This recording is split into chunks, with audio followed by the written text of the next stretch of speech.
హైదరాబాద్లో ఈదురు గాలులతో భారీ వర్షం, దంచి కొడుతున్న వర్షం. సో భారీగా వర్షం అయితే పడుతూ ఉంది. హైదరాబాద్ని అయితే ముంచెత్తుతూ ఉంది. హైదరాబాద్లో ఈదురుగాలతో వర్షం అయితే పడుతూ ఉందన్నమాట. నగరంలోని పలు ప్రాంతాల్లో ఈదురుగాలతో వర్షం కురిసింది. బేగం బజార్, కోటి, బషీర్బాగ్, నాంపల్లి, లక్డీ కపూల్, ట్యాంక్ బండ్, అమీర్పేట్, ఖైరతాబాద్, ప్యాట్నీ, మారేడ్పల్లి అదేవిధంగా ప్రాంతాల్లో రహదారులు జలమయమయ్యాయి. రోడ్లపై వరద నీరు చేరడంతో వాహనదారులు తీవ్ర ఇబ్బందులు పడుతున్నారు. పలు ప్రాంతాల్లో కిలోమీటర్ల మేర వాహనాలు నిలిచిపోయాయి.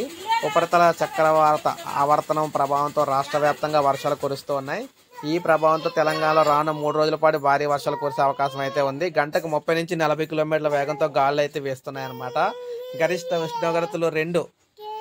సో ఈ విధంగా గాలులు 30 నుంచి 40 కిలోమీటర్ల వేగంతో గాలులు అయితే వేస్తాయని చెప్పారు. గరిష్ట ఉష్ణోగ్రతల నుంచి మనకి కూడా నమోదవుతాయని చెప్తున్నారన్నమాట. ప్రజలందరికీ కూడా మనం చూసుకుంటే, సో ఈ నేపథ్యంలో మనం చూసుకుంటే రాష్ట్రంలో పలు జిల్లాలకు వాతావరణ శాఖ ఇప్పటికే ఎల్లో, ఆరెంజ్ హెచ్చరికలు అయితే జారీ చేసిందనమాట. సో ఇక్కడ మీరు చూడొచ్చు ఏ విధంగా మనకి వర్షం పడుతుంది ఏంటనేది అయితే ఈ విధంగా వర్షాలు అయితే దంచి కొడుతూ ఉన్నాయన్నమాట. ప్రజెంట్ మనకి తెలంగాణలో ఈ విధంగా అయితే వర్షాలు అయితే భారీ వర్షాలు అయితే వస్తూ ఉన్నాయి.